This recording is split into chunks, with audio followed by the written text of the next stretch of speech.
నా దగ్గర ఆయనకి సంబంధించిన పెన్ డ్రైవ్ ఉంది, ఆయనకి సంబంధించిన డీటెయిల్స్ నా దగ్గర ఉన్నాయి.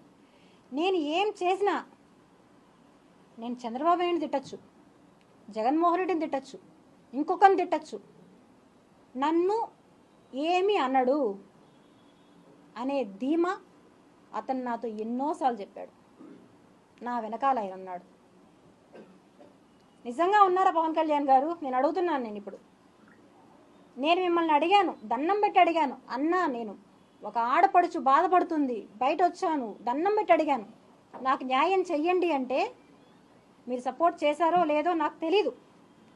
ఎవరి సపోర్టు లేకుండా అతను నన్ను ఇంత త్వరగా పెట్టి తీసుకెళ్ళాడు అంటే నేనైతే నమ్మను. ఎవరి ఇన్ఫ్లుయెన్స్ లేకుండా కిరణ్ రాయల్ అనే వ్యక్తి ఇలా తీసుకెళ్ళడం జరగదు. ఏ ఇన్ఫ్లుయెన్స్ పెట్టాడు, ఎవరు సపోర్ట్ చేశారు అతనికి, ఎవరున్నారు అతని వెనకాల? ఇంతమంది అమ్మాయిల్ని చేస్తున్నావే నువ్వు అని అడిగితే నేను చెప్తున్నాను కదా, ఎవరేం చేస్తారు నన్ను? నేను ఆయన్నే బ్లాక్మెయిల్ చేస్తాను, నువ్వెంత నాకు అంటాడు.